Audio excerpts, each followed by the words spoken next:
السلام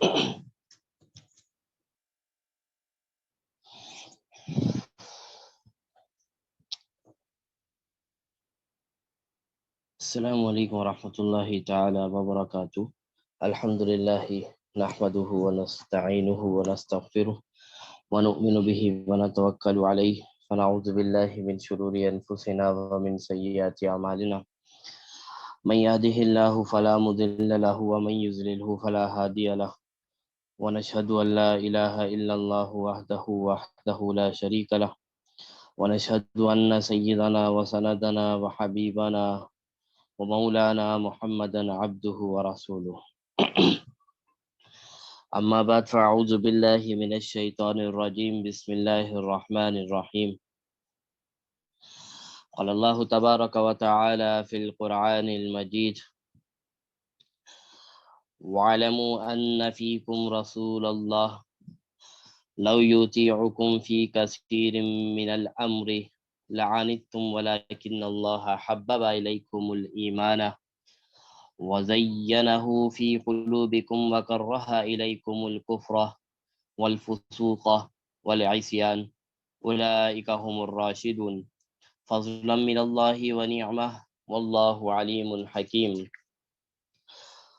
وإن طائفتان من المؤمنين اقتتلوا فأصلحوا بينهما فإن بغت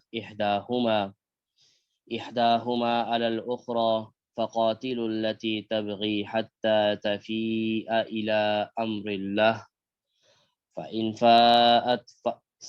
فأصلحوا بينهما بالعدل وأقسطوا إن الله يحب المقسطين. إنما المؤمنون إخوة فأصلحوا بين أخويكم واتقوا الله لعلكم ترحمون. صدق الله العظيم. سبحانك لا علم لنا إلا ما علمتنا إنك أنت العليم الحكيم. رب اشرح لي صدري ويسر لي أمري واحلل عقدة من لساني يفقهوا قولي.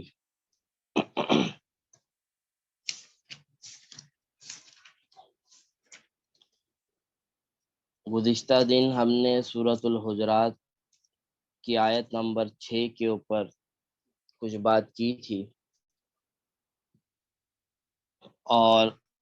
اس بارے میں بتایا تھا کہ اے ایمان والو، جب تمہارے پاس کوئی خبر آئے، کوئی ایسی کسی کی طرف سے میڈیا کے ذریعے یا کسی انسان کے ذریعے یا کسی میسج یا کسی پیغام کے ذریعے کوئی بھی خبر آئے، کوئی بھی آپ کے پاس خبر لے کر آنے والا ہے، بھلے وہ معتبر شخص ہو یا نہ ہو، آپ اس خبر کی تحقیق کر لیں. ایسا نہ ہو کہ آپ تحقیق نہ کریں اور بعد میں وہ خبر جھوٹی نکلے، غلط نکلے،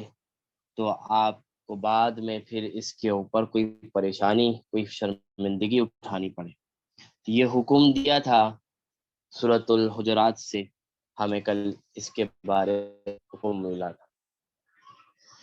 گزشتہ دن جو آیات تھی اس کے اندر یہ بات بتلائی تھی کہ،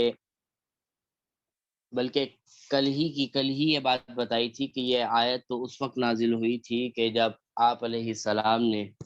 ایک شخص کو روانہ کیا تھا کہ فلاں بستی سے زکوٰۃ کو لے کر آ جاؤ، اور وہ جو شخص تھے وہ وہاں گئے نہیں تھے، بلکہ آ کے انہوں نے کہہ دیا تھا کہ وہ لوگ زکوٰۃ کا انکار کر رہے ہیں، وہ لوگ مرتد ہو گئے ہیں، اسلام کو انہوں نے چھوڑ دیا ہے، زکوٰۃ دینے سے وہ منع کر رہے ہیں اور قتل کا منصوبہ بنا رہے ہیں. یہ بات آپ علیہ السلام تک پہنچائی گئی تو دوسرے صحابہ کرام نے آپ علیہ السلام کو مشورہ دیا کہ آپ ایک جماعت تیار کریں، کچھ لوگ تیار کریں اور اس بستی والوں سے جا کے لڑائی کرتے ہیں ہم لوگ کہ انہوں نے زکوٰۃ سے کیسے انکار کیا، وہ لوگ مسلمان سے مرتد کیسے ہو گئے. کیونکہ مرتد کی سزا یہی ہے کہ ان کو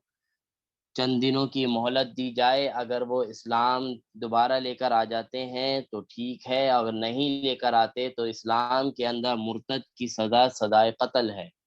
سزا ہے. یعنی اگر کوئی شخص اسلام مسلمان ہے اور مسلمان ہونے کے بعد کسی دوسرے مذہب کو قبول کر لیتا ہے، مسلمان اسلام کو چھوڑ دیتا ہے، تو شریعت کہتی ہے کہ اس کو 3 دن کی مہلت دی جائے، اور ان 3 دنوں میں اگر اس کے کوئی سوال ہیں اسلام سے متعلق جو اس کو سمجھ میں نہیں آ رہے، جس کی وجہ سے اس نے اسلام کو چھوڑا ہے، اس کے وہ ذہن کو، اس کی چیزوں کو، ان کے سوالات کا جواب دیا جائے، اس کے ذہن کو صاف کیا جائے، 3 دن تک اس کے یہ کام کیے جائے، اور کہا جائے کہ 3 دن کی آپ کو مہلت ہے، اگر آپ دوبارہ اسلام میں داخل ہو جاتے ہیں تو اچھی بات ہے، ٹھیک ہے، نہیں ہے تو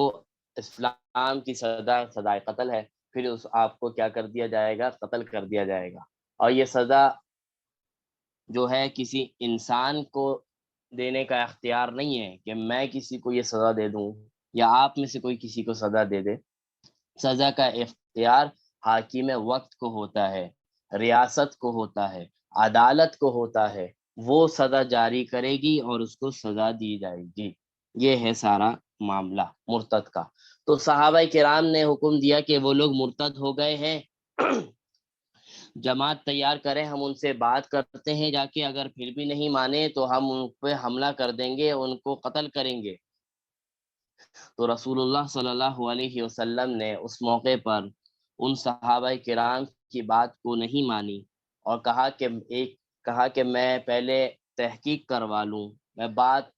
یہ بات جو یہاں مجھ تک پہنچی ہے میں اس کے بارے میں تھوڑی تحقیق کر لوں۔ تو آپ علیہ السلام نے حضرت خالد بن ولید کو حکم دیا کہ آپ اس بستی میں جائیں اور معلومات کر کے آئیں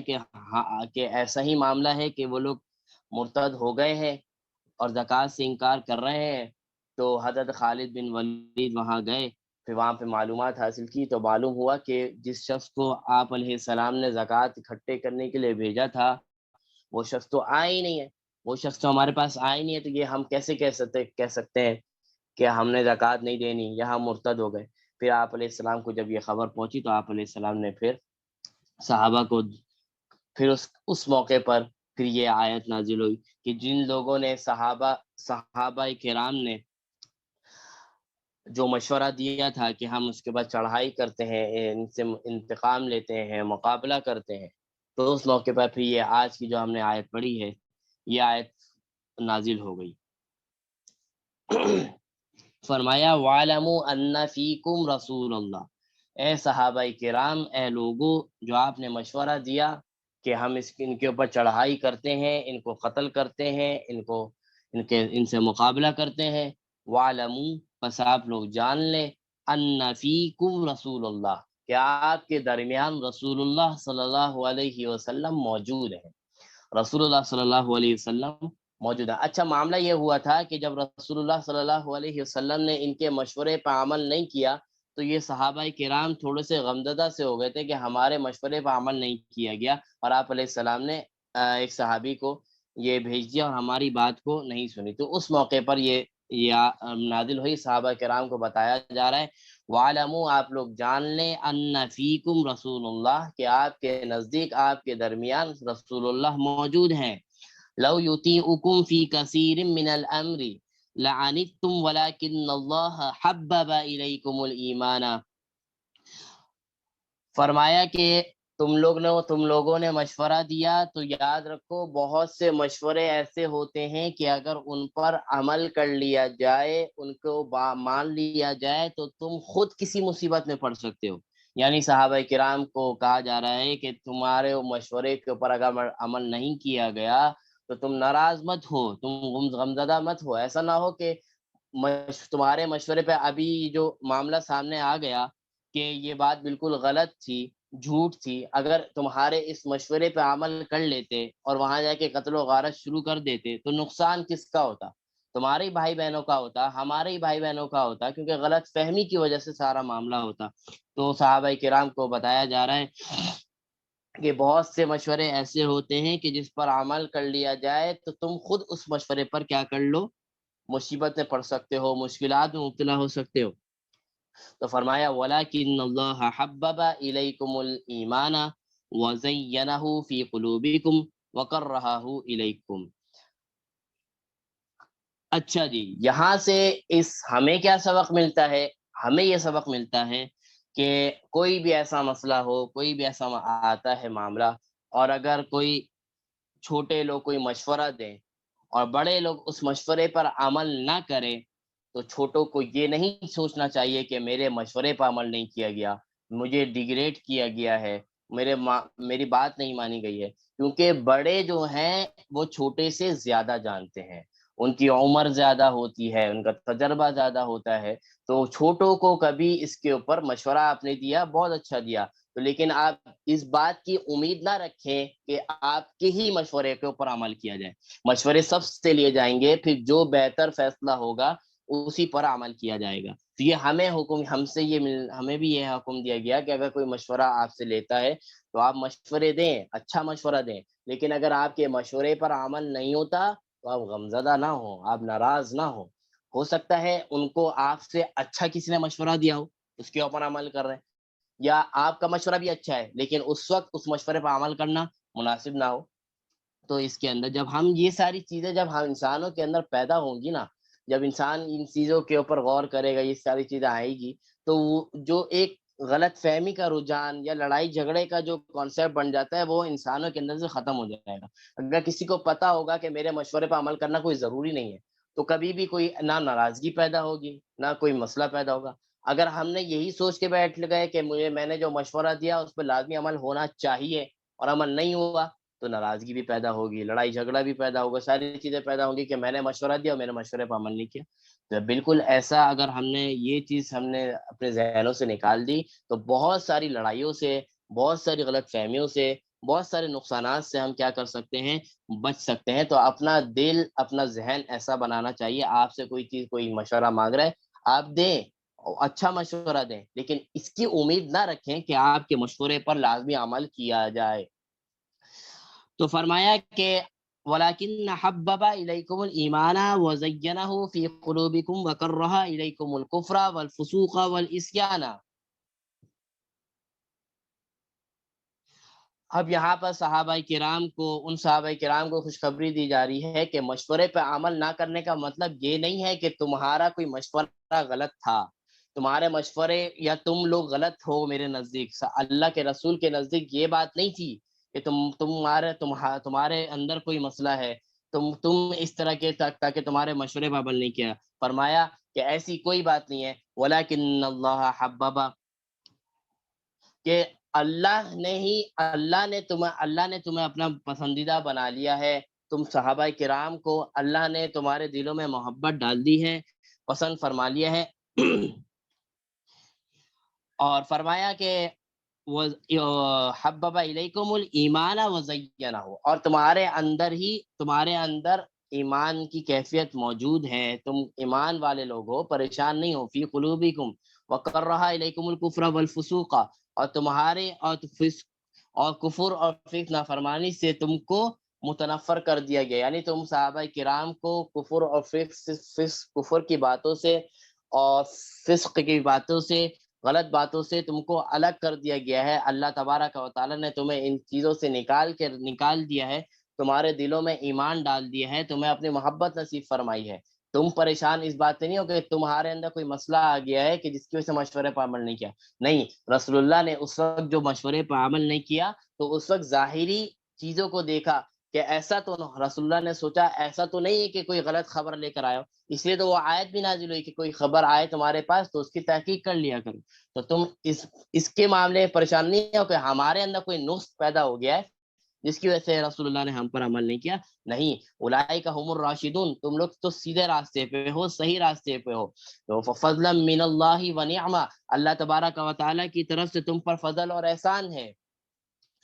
اور فرمایا واللہ علیم حکیم، اور بے شک اللہ تبارک و تعالیٰ بہت جاننے والے ہیں، حکیم ہے۔ تو اس بارے میں پریشان مت ہونا کہ تمہارے اندر کوئی ایسا مسئلہ ہے اس وجہ سے مشورے پر عمل نہیں ہوا، نہیں، اسی طرح ہمیں بھی کہا، یہ حکم دے رہا ہے کہ ہمارے کسی بات پر اگر کوئی عمل نہیں کرتا، کوئی بڑا مشورہ نہیں کرتا، تو اس کا مطلب یہ نہیں ہے کہ آپ کو ڈیگریڈ کیا گیا، یہ مطلب نہیں ہے کہ آپ کو نیچے دکھایا گیا، مطلب یہ ہے کہ بس وہ جو بڑے ہیں وہ جس کو صحیح سمجھ رہے ہیں، جس مشورے کو صحیح کر رہے ہیں، اسی کو اوپر کیا کریں گے، عمل کریں گے۔ تو یہ چیز ہماری اندر ہونی چاہیے۔ اب اس کے بعد ایک اور حکم دیا جا رہا ہے اور بہت بڑا حکم ہے کہ وَإِن طَائِفَتَانِ مِنَ الْمُؤْمِنِينَ اقْتَتَلُوا۔ اچھا اس آیت کا شان نزول کہ کس موقع پر یہ آیت نازل ہوئی، یہ ایک طویل واقعہ ہے کہ اس واقعے کی طرف جانے سے اس واقعے کی طرف میں نہیں جا رہا، البتہ جو اس آیت سے جو ہمیں سبق ملتا ہے اس سبق کو میں آپ کو بتا رہا ہوں کہ یہ چیز ہمیں بھی اپنے اندر پیدا کرنی ہے۔ فرمایا وَإِن طَائِفَتَانِ مِنَ الْمُؤْمِنِينَ اقْتَتَلُوا فَأَصْلِحُوا بَيْنَهُمَا، کہ جب کسی دو مسلمانوں کے اندر، کوئی دو مومنوں کے اندر کوئی ایسا جھگڑا ہو جائے جو قتل و غارت تک پہنچ جائے، یعنی کوئی ایسا دو بھائیوں کے اندر، دو مسلمانوں کے اندر کوئی جھگڑا ہو جائے اور اتنا خطرناک جو جھگڑا آگے تک پہنچ جائے کہ قتلوں پر آپ ایک دوسرے راضی ہو جائیں، یا کوئی بھی جھگڑا ہو، چھوٹا ہو بڑا ہو، کوئی بھی جھگڑا ہو، تو فرمایا فَأَصْلِحُوا بَيْنَهُمَا، تو حکم دیا جا رہا ہے کہ جب آپ کسی دو مسلمانوں کو دیکھیں، دو خاندانوں کو دیکھیں آپس میں لڑتے ہوئے، دو مومنین کو دیکھیں آپس میں لڑتے ہوئے، دو مسلمانوں کو دیکھیں آپس میں لڑتے ہوئے، تو ہمارا کیا کام ہونا چاہیے؟ فرمایا فَأَصْلِحُوا بَيْنَهُمَا، تو تمہیں کوشش کرنی چاہیے ان دونوں کے اندر صلح کروانے کی، ان دونوں کے اندر ایک دوسرے کی غلط فہمیاں دور کرنے کی، جس وجہ سے جھگڑا ہوا ہے اس کے اوپر بیٹھ کر اس جو جھگڑے کی جو وجہ ہے اس کو ہٹا کر، اس کو ختم کر کر جو بھی معافی تلافی ہے، تو تیسرے بندے کو کیا کرنا چاہیے؟ دونوں کے اندر اصلاح کروانی چاہیے۔ اور آج ہمارے معاشرے میں کیا ہوتا ہے، ہم کیا دیکھتے ہیں، اکثر، میں سب کی بات نہیں کر رہا، ہر جگہ بہت سے لوگ ہوتے ہیں جو صلح کرانے کی کوشش کرتے ہیں، اور ہر خاندان میں ایسا ہوتا ہے کہ لوگ بیٹھ جاتے ہیں صلح کرواتے ہیں، میں سب کی بات نہیں کر رہا، لیکن اکثر اور بیشتر جو دیکھا جاتا ہے وہ یہی ہوتا ہے کہ جب دو بھائی دو آپس میں جو لڑ رہے ہیں، تو تیسرا کام کیا، تیسرا بندہ کیا کر رہا ہوتا ہے؟ دونوں کے اندر آ کے اور آگ بجھائی والا کام کرتا ہے، آگ لگاتا ہے تاکہ وہ پھڈا، وہ لڑائی اور کیا ہو، اور زیادہ پھیلے، اور زیادہ اس کے اوپر بڑھ جائے کہ لڑائی۔ تو فرمایا کہ تمہیں یہ والا کام نہیں کرنا، فَأَصْلِحُوا بَيْنَهُمَا، تمہیں دونوں کے درمیان کیا کرنا ہے؟ صلح کروانے کی کوشش کرنی ہے۔ فَإِن بَغَتْ إِحْدَاهُمَا عَلَى الْأُخْرَى فَقَاتِلُوا، کہ اگر جب صلح کرواؤ اور تمہیں یہ بات صلح کرواتے ہوئے نظر آئے کہ کوئی شخص کسی شخص کے اوپر ظلم کر رہا ہے، کہ ایک بندے کا قصور ہے اور ایک بندے کا قصور نہیں، ظلم کر رہا ہے، تو جو ظالم ہے اس کے خلاف آواز بھی اٹھاؤ، اس کے خلاف آواز بھی اٹھاؤ، یعنی یہ ہے کہ اگر مظلوم کے اوپر ظلم ہو رہا ہے تو مظلوم کا ساتھ دو اور ظالم کے اوپر آواز اٹھاؤ، ایسا نہیں ہو کہ ظالم کے ہی ساتھ ہو جاؤ اور مظلوم کے اوپر، ظالم کے ساتھ مل کر مظلوم کے اوپر اور ظلم کرنا شروع کر دو، نہیں، فرمایا کہ آپس میں ایک تو صلح کرواؤ، اور اگر کوئی ظالم اس میں نظر آئے تو ظالم کے اوپر آواز اٹھاؤ، اس سے مقابلہ کرنے کی کوشش کرو، اس شر کو ختم کرو۔ فرمایا التی تبغی حتی تفیء الی امر اللہ، یہاں تک اس کے خلاف آواز اٹھاؤ، یہاں تک اس کے ساتھ مقابلہ کرو، یہاں تک جب تک وہ اللہ کی طرف رجوع نہ ہو جائے، یعنی پھر وہ جب تک کہ وہ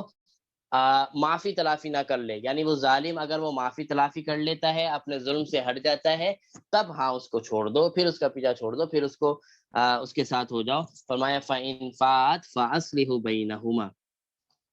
تو پھر اگر وہ دوبارہ وہ معافی تلافی کر لے، ظالم اپنے ظلم سے ہٹ جائے، فَإِن فَاءَتْ فَأَصْلِحُوا بَيْنَهُمَا بِالْعَدْلِ، تو پس پھر اس کے بعد آپس کے اندر جو ہے، جو جس معاملے کے اوپر بھی لڑائی تھی، جو بھی معاملہ تھا، اس کو پھر آپس کے اندر بیٹھ کے صلح کرو، وَأَقْسِطُوا، انصاف کے ساتھ، یعنی معاملہ برابر ہو، یہ نہ ہو کہ ایک کے ساتھ زیادہ سائڈ دی جا رہی ہے، ایک کی کم سائڈ دی جا رہی ہے، دونوں کے معاملے کو سامنے رکھ کر دونوں کے مطابق انصاف کے ساتھ فیصلہ کیا جائے۔ ان اللہ یحب المقسطین، اور بے شک اللہ تبارک و تعالی انصاف کرنے والے کو پسند فرماتا ہے۔ تو اس آیت سے جو ہمیں سبق ملتا ہے وہ یہ ہے کہ جب کوئی کہیں آپ نے دیکھا خاندانوں کے اندر کوئی لڑائی جھگڑے ہیں، کوئی مسائل ہیں، یا دوستوں کے اندر، یا بھائی بہنوں کے اندر، یا رشتہ داروں میں، یا اس کے علاوہ بھی باہر دور دراز جہاں بھی آپ کو نظر آ رہا ہے کہ کہیں کسی معاملے پر لڑائی ہے، جھگڑا ہے، تو ہمیں کوشش کرنی چاہیے کہ ان کے معاملات کو ختم کیا جائے، ان کو آپس میں صلح کروائی جائے، ان کے جو بھی معاملات ہیں ان کو ایک طرف کر کے ایک دوسرے کو محبت کے ساتھ، جیسے میں نے کل آپ کو بتایا، ایک حدیث بھی بتائی تھی کہ صلح کے موقع پر، رشتہ داری جوڑنے کے موقع پر کہ رشتہ داری نہ ٹوٹے یا صلح ہو جائے، اس موقع پر جھوٹ بولنا بھی جائز ہے۔ تو ہمیں چاہیے کہ ہم آپس میں دو بھائی بہنوں میں، دو خاندانوں میں آپس میں صلح والا کام کریں، یعنی صالح بن جائے دونوں کے لیے، کہ ایک دوسرے کو ملانے والا بن جائے۔ ہاں اگر آپ کے اندر یہ کیپیسٹی نہیں ہے، یا آپ کے اندر یہ چیز، یہ قدرت نہیں ہے کہ آپ کسی کے لیے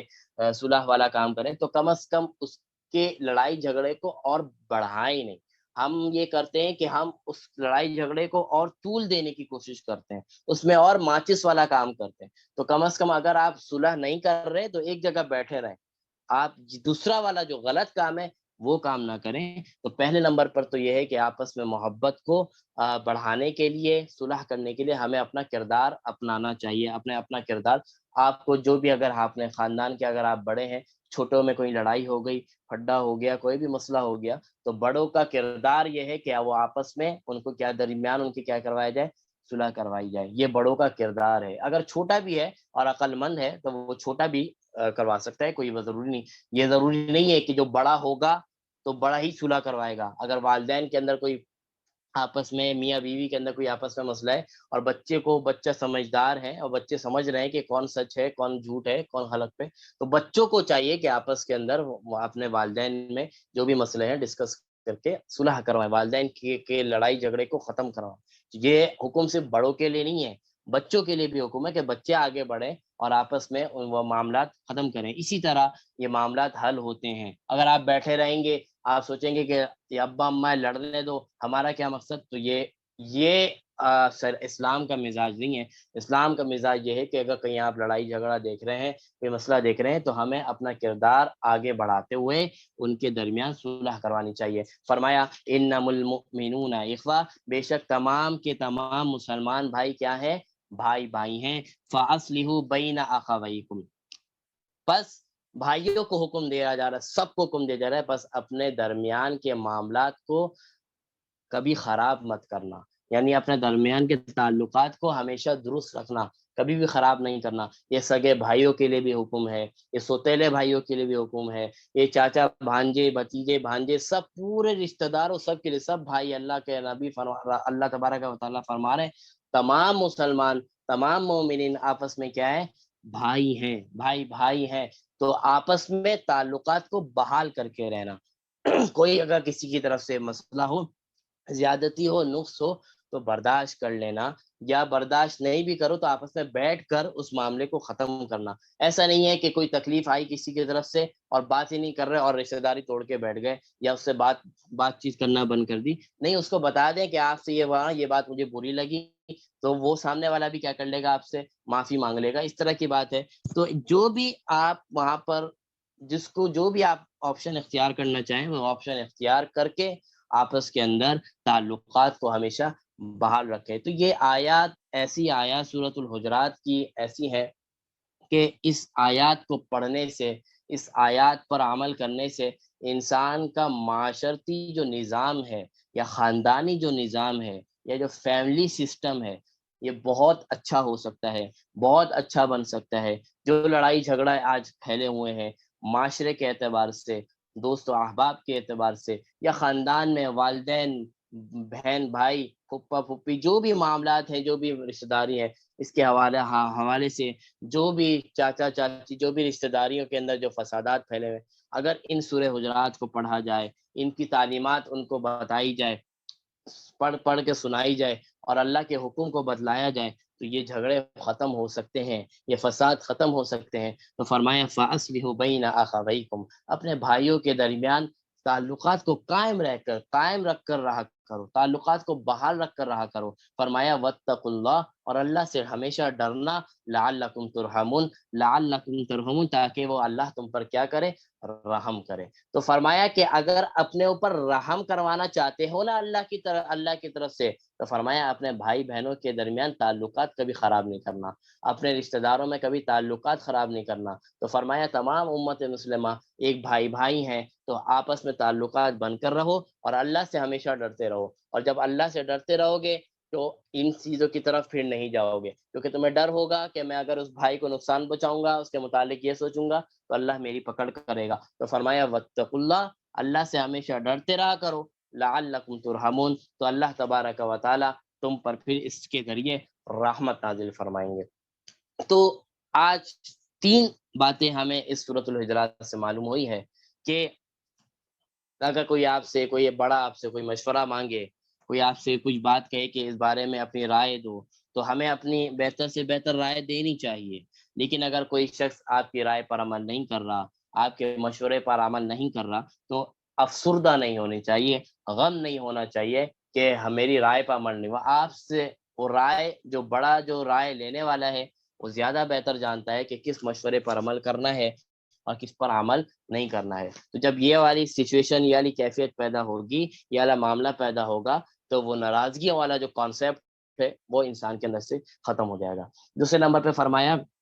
کہ جب کوئی آپس میں کہیں رشتہ داریوں میں کہیں بھی دوست و احباب میں کہیں آپ دیکھ رہے ہیں کہ لڑائی جھگڑے ہیں، کوئی بھی مسائل ہیں، تو ہمیں تیسرے بندے کو چاہیے کہ اس کے معاملات کو حل کروانے کی کوشش کرے، حتی الامکان آپس میں صلح کروانے کی کوشش کرے، اور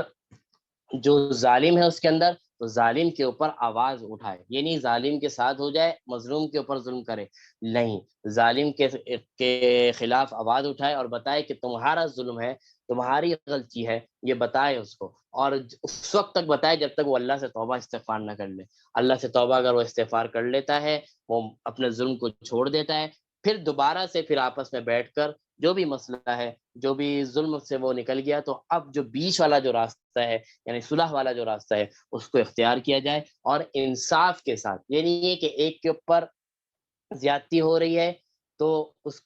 کی زیادتی کو ختم نہ کرو، بلکہ انصاف کے ساتھ دونوں کے سامنے دونوں کے معاملات رکھیں، اور دونوں کے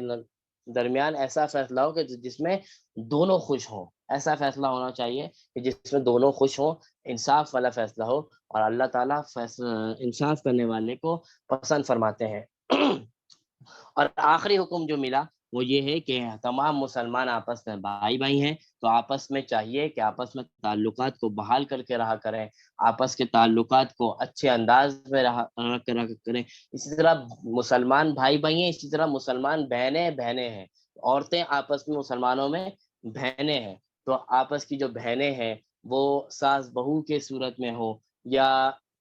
ماں بیٹی کی صورت میں ہو، پھپھی بھانجی کی صورت میں ہو، بھانجی بھتیجی کی صورت میں ہو، یا جو بھی رشتہ داری ہے، جو بھی بہن بھائی ہیں، کزنس ہیں، تو جو بھی معاملات ہیں، تو آپس کے اندر تعلقات کو بحال کر کے رہیں، آپس کے تعلقات کو خراب نہ کریں۔ کوئی بھی مسئلہ ہو، پرابلم ہو، ایک قدم آپ آگے بڑھ کے معافی تلافی کر لیں، تاکہ وہ معاملہ جو ہے وہیں پر کیا ہو جائے، ختم ہو جائے، اور تعلقات کے خراب ہونے تک بات نہ پہنچے۔ تو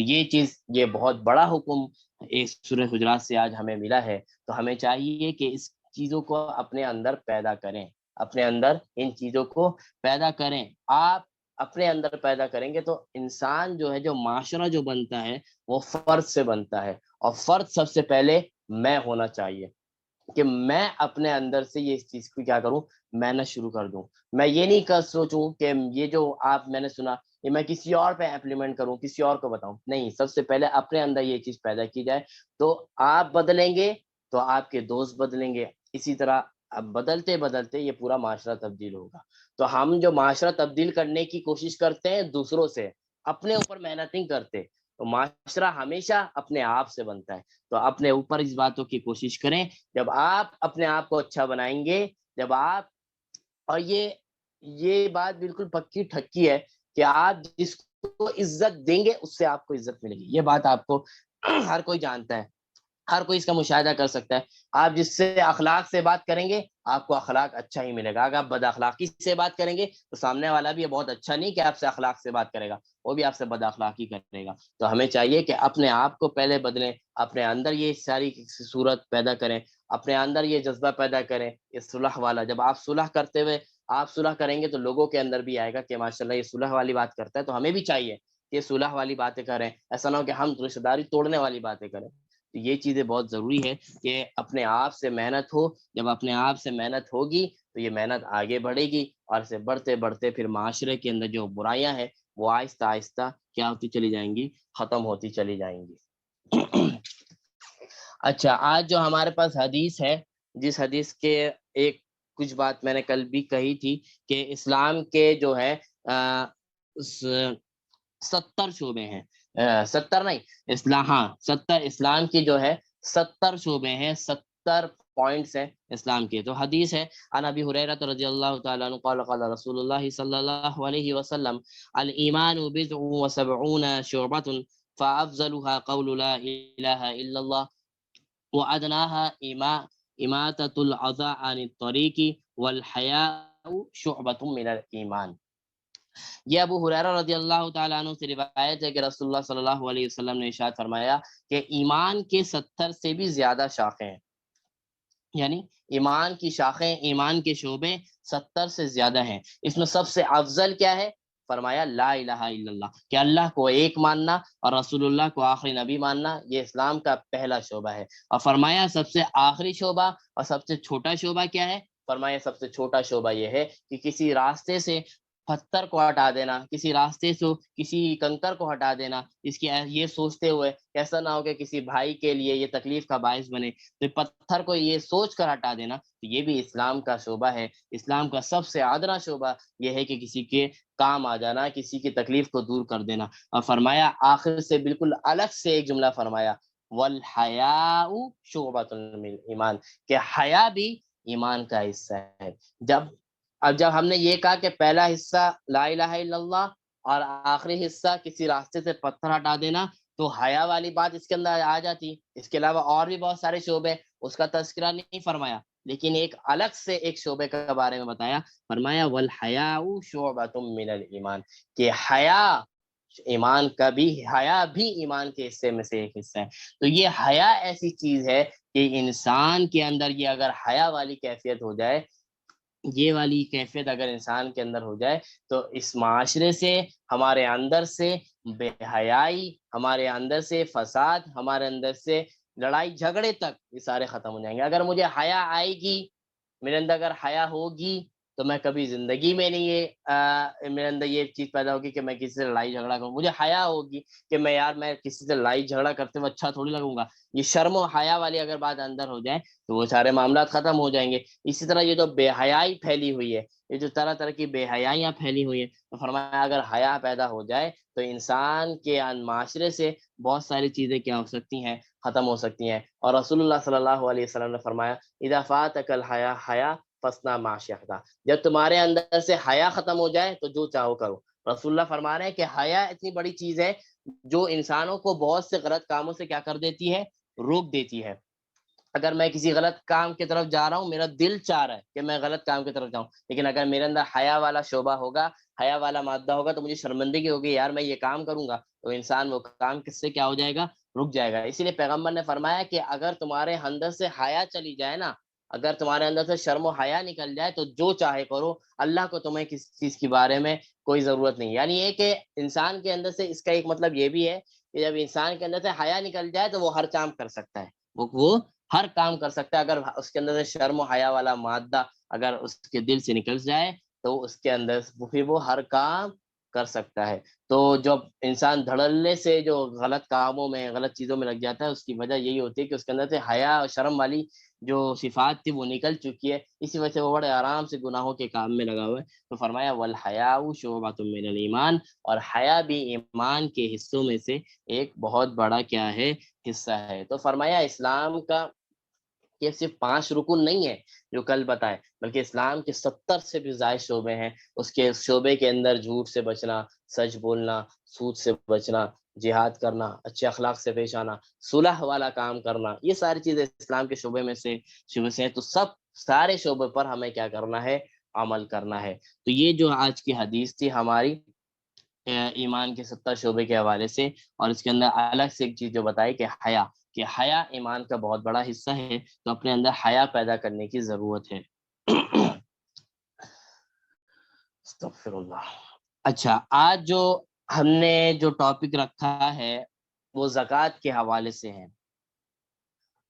نماز ہماری مکمل ہو گئی الحمدللہ، اور اللہ تبارک و تعالیٰ نے جہاں جہاں نماز کا ذکر فرمایا اس کے دوسرے نمبر پر ہی زکوٰۃ کو لے کر آئے۔ آپ آیات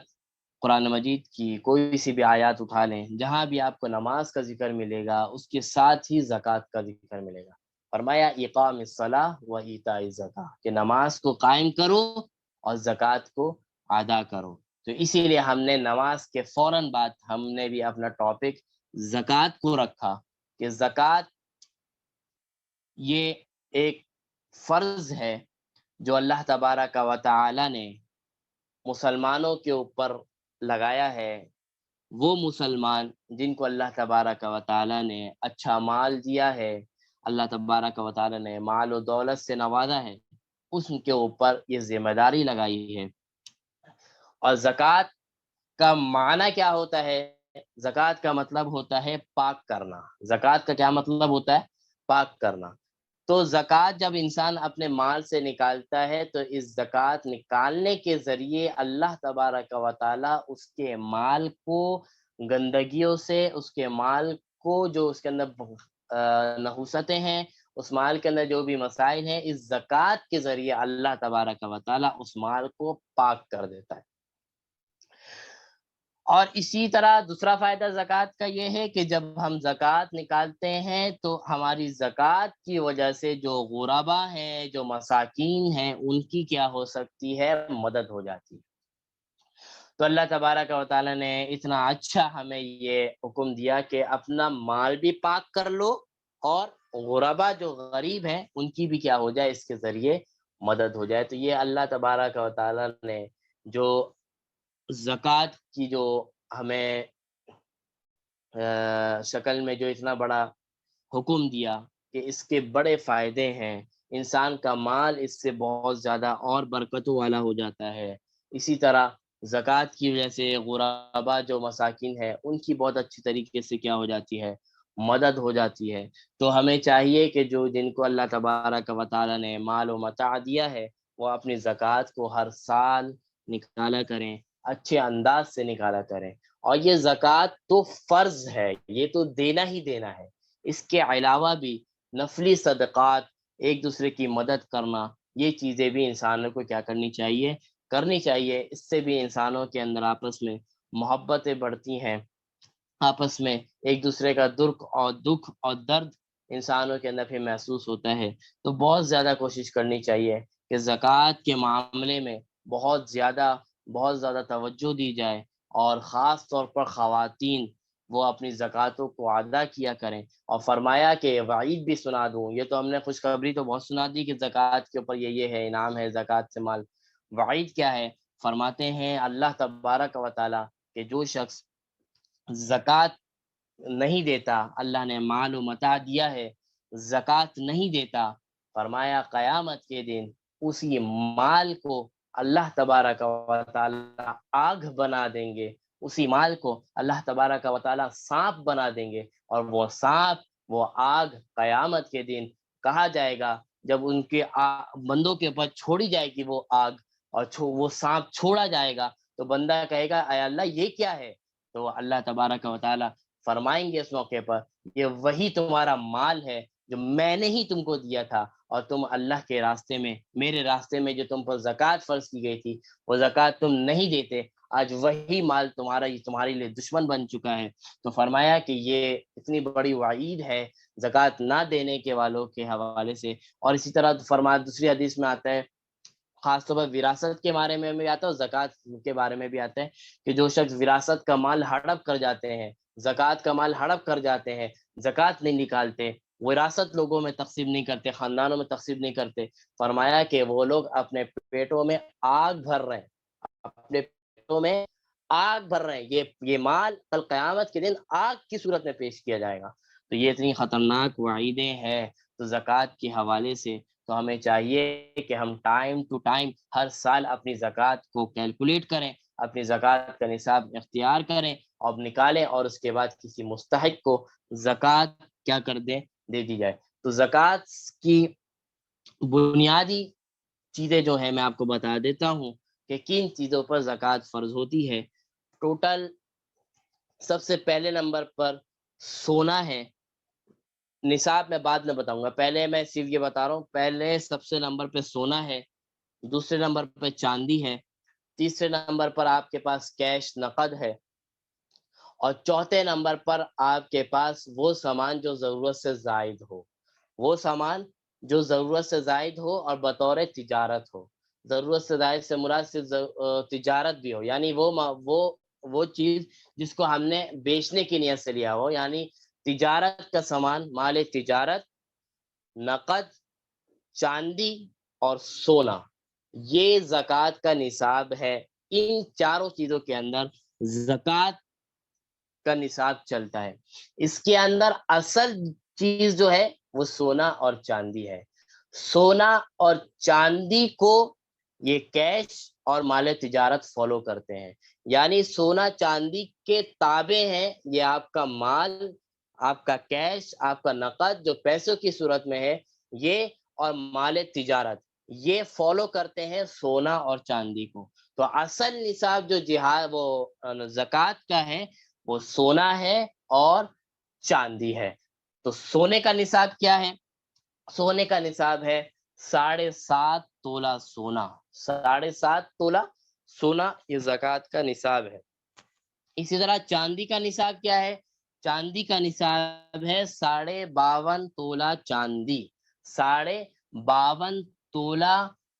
چاندی یہ چاندی کا نصاب ہے. اور اسی طرح سونے کا نصاب 7.5 تولہ سونا یہ سونے کا حساب ہے. اب یہ جو ہم نے دو چیز فکس کر لی، چاندی اور سونے کا نصاب، اب اسی دو نصاب کو آپ کا نقد اور مال تجارت یہ ان چیزوں کو کیا کرے گا؟ فالو کرے گا، اس کی اتباع کرے گا، اس کے پیچھے چلے گا. اب اس موقع پر ہمارے اندر جو ایک غلط فہمی پائی جاتی ہے وہ یہ ہے کہ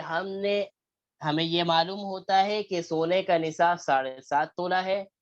اور چاندی کا نصاب 52.5 تولہ ہے. تو بہت سی خواتین کے پاس سونا ہوتا ہے رکھا ہوا، اور وہ سونا 7.5 تولہ نہیں ہوتا بلکہ کم ہوتا ہے، 1 تولہ ہوتا ہے، 2 تولہ ہوتا ہے، یا 1.5 تولہ، اس طرح ہوتا ہے. تو عورتیں یہ سمجھتی ہیں، یا مرد بھی اگر یہ سمجھتے ہیں کہ اس کے اوپر زکوٰۃ نہیں ہے،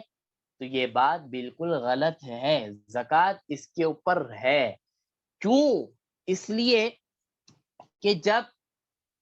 سونے کا نصاب اگر آپ کے پاس پورا نہیں پا رہا تو آپ چاندی کے نصاب کے اندر جائیں گے، اور چاندی کا جو نصاب ہے وہ 52.5 تولہ چاندی ہے. اور 52.5 تولہ چاندی کی قیمت جو ابھی اس 2021 میں حکومت پاکستان نے جو طے کی ہے، جو زکوٰۃ کا نصاب اس وقت جو طے کیا گیا ہے، وہ 83,000 روپے کچھ پیسے ہیں. یعنی اگر 84,000 روپے ہم تصور کر لیں، 84,000، تو 84,000 ہمارا زکوٰۃ کا نصاب ہے. اگر آپ کے پاس 2 تولہ سونا رکھا ہوا ہے تو 2 تولے کی سونے کی قیمت اگر لگائی جائے تو اس 2 تولے کی قیمت اس 83,000 84,000 سے کہیں زیادہ ہے. تو جس کے پاس 2 تولہ سونا بھی موجود ہے تو اس کے اوپر زکوٰۃ فرض ہے، کیونکہ چاندی والی کی جو قیمت ہے، یعنی 83,000 84,000 والی جو قیمت ہے، وہ اس کے اندر پائی جا رہی ہے. تو اس کا سب سے آسان چیز جو سمجھنے کے لیے ہے وہ یہ ہے کہ اس وقت جس کے پاس 84,000 روپے موجود ہے، وہ کیش کی قیمت میں ہو، نقد کی صورت میں ہو، یا سونے کی صورت میں ہو، یا چاندی کی صورت میں ہو، یا مال تجارت. اچھا مال تجارت اس کو کہتے ہیں کہ جیسے میرے پاس 2 موٹر سائیکل ہے اور 2 موٹر سائیکل اچھی موٹر سائیکل ہے، اس کی قیمت 84,000 سے زیادہ کی ہے دونوں کی، اور دونوں موٹر سائیکل میرے استعمال میں ہے یا استعمال میں نہیں بھی ہے تو ایک موٹر سائیکل میں استعمال کرتا ہوں اور ایک گھر میں رکھی ہوئی ہے، اور آپ کو اس دوسری موٹر سائیکل کے بیچنے کا کوئی ارادہ نہیں ہے کہ مجھے اس کو سیل کرنا ہے، کوئی ایسا ارادہ نہیں، تو اب ان دونوں موٹر سائیکل کے اوپر آپ کی زکوٰۃ نہیں آئے گی، بھلے اس کی قیمت لاکھوں میں کیوں نہ ہو، آپ کے اوپر اس کے اوپر زکوٰۃ نہیں آئے گی، کیونکہ وہ وہ موٹر سائیکل جو ہے آپ نے بیچنے کی نیت سے نہیں لی. ہاں اگر آپ کے پاس دوسری موٹر سائیکل ہے، آپ کے پاس رکھی ہوئی ہے اور آپ کی نیت یہ ہے کہ میں اس کو بیچوں گا، تو اگر آپ کی یہ نیت بن گئی تو اب اس موٹر سائیکل کے جس کی بیچنے کی نیت ہے جس موٹر سائیکل کو، اس کی قیمت لگائی جائے گی، اس کی قیمت نکال کر اپنے زکوٰۃ کے اندر ایڈ کی جائے گی، پھر اس کے بعد زکوٰۃ کو ادا کی جائے گی. تو یہ ہے مال تجارت. اسی طرح آپ جس گھر میں رہتے ہیں اس گھر کے اوپر کوئی زکوٰۃ نہیں ہے، اس گھر کے اندر کوئی زکوٰۃ نہیں ہے. اس طرح اگر آپ کا ایک اور کوئی گھر ہے اور اس کو آپ نے بیچنے کے نہیں لیا ہوا بلکہ رینٹ پہ دیا ہوا ہے، تو اس رینٹ والے گھر کے اوپر بھی کوئی زکوٰۃ نہیں ہے. البتہ جو رینٹ اس کے اوپر سے آ رہا ہے اس رینٹ کے اوپر آپ کی زکوٰۃ دینی پڑے گی. تو مال تجارت کا مطلب یہ ہے کہ وہ سامان جس کو ہم نے بیچنے کے لیے لیا ہوا، ہم نے بہت سی پراپرٹی لی ہوئی ہے بیچنے کے لیے، تو ان پراپرٹی کی قیمت نکالنی پڑے گی اور زکوٰۃ دینی پڑے گی. اچھا زکوٰۃ کے اندر ایک چیز اور ہے جو زکوٰۃ کی شرط ہے کہ سال کا گزر جانا، یعنی ایک سال اس پیسے کے اوپر سال گزر گئے ہوں، پھر ایک سال گزرنے کے بعد زکوٰۃ آپ کے اوپر فرض ہو جائے گی. جیسے مثال کے طور پر ایک تو سب سے پہلی بات یہ ہے کہ انسانوں کو ہر مسلمان کو اپنی زکوٰۃ کی ڈیٹ معلوم ہونی چاہیے، یعنی کس دن میرے پاس مال متا اتنے سارا پیسہ آ گیا تھا جس کے بعد زکوٰۃ فرض ہو جاتی ہے. تو وہ ڈیٹ انسان کو کیا ہونی چاہیے، وہ لکھ لینا چاہیے کہ یہ اس تاریخ کو میرے پاس 83,000 روپے سے زیادہ پیسے آ گئے تھے، تو وہ ڈیٹ اس کو نوٹ کر لینی چاہیے کہ یہ اس ڈیٹ کو میرے پاس آئے. اب اسی ڈیٹ کو اگلے سال کو دیکھیں گے، جیسے مثال کے طور پر آج 27 اپریل ہے، میرے پاس 84,000 روپے آ گئے 27 اپریل والے دن، کسی بھی صورت کے اندر 84,000 روپے میرے پاس آ گئے. اب 84,000 روپے آج کے دن میرے پاس آئے تو ابھی مجھے زکوٰۃ نہیں دینی، ابھی تو میرے پاس آئے، یہ نہیں کہ آج آئے تو میں کل زکوٰۃ دوں گا، نہیں. اب 84,000 روپے میرے پاس آ گئے، اب آپ نے ایک سال کا ویٹ کرنا ہے، ایک سال گزر جائے، یعنی اگلے سال جو 27 اپریل آئے گا 2022 میں، اب آپ دیکھیں گے کہ میرے پاس 84,000 روپے ہے یا نہیں ہے. اگر اس وقت میرے پاس 84,000 یا اس سے زیادہ پیسے ہیں، یا اس سال میں جو زکوٰۃ کی قیمت طے ہوئی ہوگی وہ پیسے اگر میرے پاس ہیں، تو اب آپ نے اس پیسے میں سے 40واں حصہ 2.5%، 2.5% جو بھی آپ کی پیسے، وہ 2.5% اس کے اندر سے نکال کر آپ کو وہ پیسے زکوٰۃ کو ادا کرنی پڑے گی، زکوٰۃ دینی پڑے گی. تو فرمایا کہ زکوٰۃ کے 4 نصاب بتا دیے، 4 نصابوں کے اندر پڑھنے سے زیادہ اچھا یہ ہے کہ آپ الجھ جائیں گے. تو آپ یہ سمجھ لیں کہ اس 2021 میں اگر آپ کو زکوٰۃ دینا ہے تو آپ کا نصاب ہے 84,000 روپے.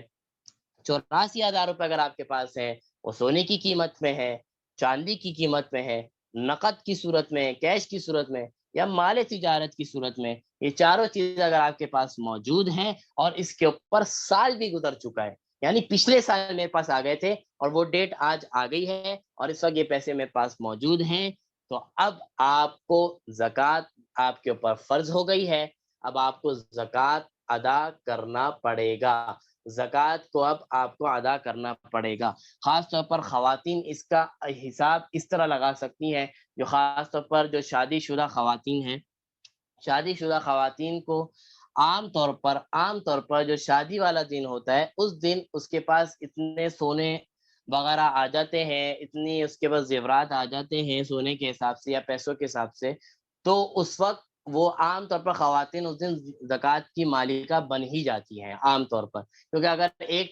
ایک تولے سونے کا بھی کسی نے آپ کو سیٹ دیا ہے تو وہ ایک تولہ کی قیمت 1 لاکھ سے کہیں اوپر ہے۔ تو اگر اتنے پیسے یا پیسوں کی صورت میں کسی بھی صورت میں آپ کے پاس پیسے آ گئے خواتین کے اوپر، تو جس تاریخ کو آپ کی شادی ہوئی ہے وہی تاریخ آپ کی زکوٰۃ کی تاریخ ہے۔ اب اس تاریخ کو آپ نوٹ کر لیں، اب اگلی تاریخ اسی 1 سال بعد اسی تاریخ کو آپ دیکھ لیں، وہ پیسے میرے پاس اس دن موجود ہیں، تو اب اگر موجود ہیں تو اس میں سے 2.5% نکال کر آپ کو زکوٰۃ ادا کرنی پڑے گی۔ اب آپ یہ سوچیں گے کہ یہ پیسے تو سونے کے اندر ہے، سونے کی شکل میں، تو آپ کو وہ سونا بیچنا پڑے گا، سونا سیل کرنا پڑے گا۔ سونا سیل کرنے کے بعد جو قیمت آپ کو بنتی ہے وہ قیمت آپ کو نکال کر ادا کرنی پڑے گی۔ یا عام طور پر تو یہی ہوتا ہے کہ جو شوہر ہوتے ہیں وہ اپنی بیویوں کی طرف سے زکوٰۃ ادا کر دیتے ہیں، کہ بیوی کا جو سونا ہوتا ہے پھر وہ سونا بیچنے کی ضرورت نہیں پڑتی، شوہر اسی کے طرف سے زکوٰۃ ادا کر دیتے ہیں، تو ایسے بھی زکوٰۃ ادا ہو جاتی ہے۔ شوہر اگر بیوی کی طرف سے زکوٰۃ ادا کر دے تو زکوٰۃ ادا ہو جائے گی۔ اسی طرح اگر والدین بچوں کی طرف سے زکوٰۃ ادا کر دیں تو زکوٰۃ ادا ہو جائے گی۔ اس طرح اگر بچے والدین کی طرف سے زکوٰۃ ادا کر دیں تو ایسے بھی زکوٰۃ ادا ہو جائے گی۔ لیکن اگر بیوی دیکھ رہی ہے کہ میرا شوہر میری طرف سے زکوٰۃ ادا نہیں کر رہا، تو بیوی کے اوپر لازم ہے کہ وہ اپنے سونا بیچے یا کہیں سے بھی وہ پیسے کرے اور زکوٰۃ ادا کرے۔ اسی طرح والدین دیکھ رہے ہیں کہ میرے بچے میری طرف سے زکوٰۃ ادا نہیں کر رہے، تو والدین کے پاس اگر اتنا مال ہے اور سال گزر چکا ہے تو والدین کو چاہیے کہ اپنی زکوٰۃ ادا کریں۔ اسی طرح بچوں کا معاملہ، اسی طرح ہر انسان کا معاملہ ہے۔ تو یہ زکوٰۃ کا جو نصاب تھا آج کے 2021 کے اعتبار سے 84,000 روپے، اس قیمت کی اگر آپ کے پاس مالیت کی کوئی سونا ہے، چاندی ہے، نقد ہے، کیش ہے، اور اسی طرح آپ کے پاس ایسا سامان ہے جو آپ نے بیچنے کی نیت سے رکھا ہوا ہے، تو آپ کے اوپر اس پر زکوٰۃ ادا کرنی پڑے گی اگر سال بھی گزر چکا ہے۔ سال بھی اگر اس کے اوپر گزر چکا ہے تو اب آپ کو زکوٰۃ ادا کرنی ہے۔ عام طور پر بہت سے لوگ رمضان کے اندر ہی زکوٰۃ ادا کر دیتے ہیں، رمضان کے اندر ہم زکوٰۃ کا مہینہ اپنا رمضان کو بنا لیتے ہیں، تو یہ اس کے اندر بھی کوئی پابندی نہیں ہے، اور یہ بھی ضروری نہیں ہے کہ جو ڈیٹ آپ کی آئے گی اس کے بعد ہی زکوٰۃ ہوگی، آپ اس ڈیٹ سے پہلے بھی دے سکتے ہیں۔ یعنی آپ کو معلوم ہے کہ یار میری ڈیٹ 1 مہینے بعد آئے گی زکوٰۃ کی، میں 1 مہینے پہلے ہی نکال دیتا ہوں، کوئی غریب آ گیا کہ 1 مہینے پہلے ہی نکال دیتا ہوں زکوٰۃ، تو پہلے بھی دے سکتے ہیں۔ لیکن اس ڈیٹ سے اگر زیادہ آگے نہ، پہلے تو دے سکتے ہیں، اس کو بڑھائے ہی نہیں، یعنی اس ڈیٹ کا اگر پہنچ جائے تو اس ڈیٹ کو تو لازمی آپ زکوٰۃ ادا کر دیں، تو پہلے بھی یہ زکوٰۃ ادا کیا جا سکتا ہے۔ تو یہ زکوٰۃ کا نصاب تھا۔ اب کل میں انشاءاللہ اس کے اوپر یہ بتاؤں گا کہ زکوٰۃ دینی کس کو ہے، زکوٰۃ کے مصارف کون ہے، کون زکوٰۃ لے سکتا ہے، کون زکوٰۃ نہیں لے سکتا۔ تو یہ مختصر طور پر زکوٰۃ کا نصاب جو آپ خواتین کے سامنے، آپ حضرات کے سامنے پیش کیا ہے، اس کے اندر کوئی اگر سوال پوچھنا ہو تو وہ سوال پوچھ سکتے ہیں زکوٰۃ کے حوالے سے، کیونکہ یہ تھوڑا سا پیچیدہ مسائل ہیں، عام طور پر ایک ہی دفعہ بتانے میں بہت سے کو سمجھ میں نہیں آتا، تو اگر نہیں بھی سمجھ میں آئے کوئی مسئلہ تو وہ پوچھا جا سکتا ہے، تو انشاءاللہ اس کا جواب دے دیں گے۔ اچھا، اس کے اندر ایک چیز یہ نوٹ کر لیں، ہیرا جو ہے نا، ہیرا اگر آپ کے پاس ہے تو ہیرے کے اوپر زکوٰۃ نہیں ہے۔ ہیرا اگر کروڑوں روپے کا بھی ہے تو آپ کے اوپر زکوٰۃ نہیں ہے، ہیرے کے اوپر زکوٰۃ نہیں ہے، کیونکہ ہیرا پتھر کی قسموں میں سے ہے اور پتھروں کے اوپر زکوٰۃ ادا نہیں ہوتی۔ زکوٰۃ جو ہے وہ سونا چاندی کے اوپر ہے، پتھر پہ نہیں ہے، اور جو ہیرا ہے وہ پتھر کی قسموں میں سے ایک پتھر ہے، اس کو ہیرا کہا جاتا ہے، تو ہیرے کے اوپر زکوٰۃ نہیں ہے۔ البتہ اگر وہ ہیرا آپ نے بیچنے کی نیت سے رکھا ہوا ہے کہ اس ہیرو کو مجھے بیچنا ہے، تو اب وہ ہیرا ہیرا نہیں رہے گا بلکہ مال تجارت بن جائے گا۔ اب وہ اس ہیرے کی قیمت لگانی پڑے گی، اور اس ہیرے کو 1 سال آپ کے پاس ہو گیا رکھے ہوئے، تو اب اس ہیرے کی قیمت لگانی پڑے گی، اور پھر اس قیمت کے مطابق آپ کو زکوٰۃ ادا کرنا پڑے گا۔ تو یہ زکوٰۃ کا تھوڑا سا نصاب تھا جو آپ کے سامنے پیش کیا۔ اللہ تبارک و تعالیٰ سے دعا ہے اللہ تعالیٰ سمجھنے کی اور اس کو ادا کرنے کی توفیق نصیب فرمائے۔ آج جو ہمیں دعائے وطر کے اوپر، وطر کی نماز میں صرف آپ کو بتا دیتا ہوں، دعائے قنوت کا ترجمہ اور آیت الکرسی کا ترجمہ انشاءاللہ ہم کل اس پر بات کریں گے۔ وطر کی نماز 3 رکعت ہوتی ہے، عشاء کی سنتوں کے بعد پڑھیں گے۔ اگر رمضان ہے تو رمضان کے اندر تراویح کے بعد پڑھیں گے، اور عام حالات میں عشاء کی سنتوں کے نفل کے بعد پڑھیں گے تو وتر کی 3 رکعت ہے، 2 رکعت بالکل اسی طرح عام رکعت کی طرح پڑھیں گے، اور تیسری رکعت میں ہمیں ایک کام یہ کرنا ہوتا ہے کہ تیسری رکعت میں جب ہم تلاوت، اچھا اس کے اندر تینوں رکعت کے اندر سورت کی تلاوت ہوتی ہے۔ عام طور پر فرض کی جو 4 رکعت اگر پڑھتے ہیں تو 2 رکعت، ابتدائی 2 رکعت میں تو ہم سورہ فاتحہ کے ساتھ سورت کی تلاوت کرتے ہیں، باقی اگلی 2 رکعت میں ہم صرف سورۃ الفاتحہ پڑھتے ہیں، یہ سب کو معلوم ہوتا ہے۔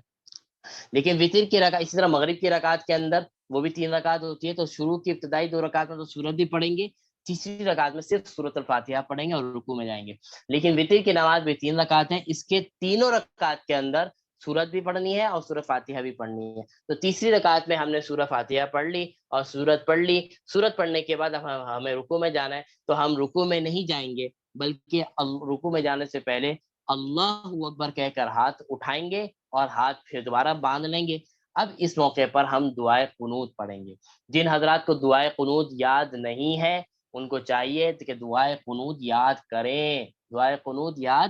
کریں، اور اگر یاد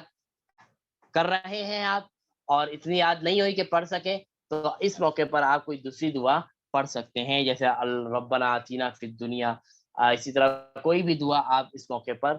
اس میں پڑھ سکتے ہیں، لیکن شرط یہ ہے کہ آپ کو دعائیں یاد کرنی ہے۔ اگر آپ نے یہی ذہن بنا لیا کہ میں صرف ربنا آتینا پڑھوں گا اور دعائیں قنوت یاد کرنے کی کوئی ضرورت نہیں ہے، تو یہ آپ کو اوپر اس کا آپ کو گناہ ملے گا، کیونکہ اصل جو ہے وہ دعائے قنوت ہے۔ اگر دعائے قنوت نہیں ہے تو پھر گنجائش دی گئی ہے کہ آپ دوسری دعا پڑھ سکتے ہیں، وہ بھی اس صورت میں آپ دعائے قنوت یاد کر رہے ہوں۔ تو پھر اس کے بعد ہم دعائے قنوت پڑھنے کے بعد پھر اللہ اکبر کہہ کے رکوع میں جائیں گے، اس طرح وتر کی نماز پوری مکمل ہو جائے گی۔ تو یہ وتر کی نماز کا مختصر طریقہ تھا جو آپ کے سامنے پیش کیا۔ کل انشاءاللہ جو دعائے قنوت ہے اس کو ہم پڑھیں گے، اس کا ترجمہ اور اس کی تشریح، اسی طرح آیت الکرسی اور اس کی تشریح پر تھوڑی بات کریں گے۔ اللہ تبارک و تعالیٰ سے دعا ہے جو پڑھا جو سنا ہے اللہ تبارک و تعالیٰ اس پر عمل کرنے والا اور اس کو سمجھنے والا، اور جو بھی باتیں آج ہوئی ہیں اس کو آگے پھیلا کر خود کے اندر بھی وہ صفات پیدا کرنے والا بنائے۔ اللہ تبارک و تعالیٰ سے دعا ہے اللہ تبارک و تعالیٰ اس رمضان المبارک کو ہمارے لیے باعث برکت اور رحمت کا سبب بنائے۔ وآخر دعوانا ان الحمد للہ رب العالمین۔ السلام علیکم ورحمۃ اللہ تعالی وبرکاتہ۔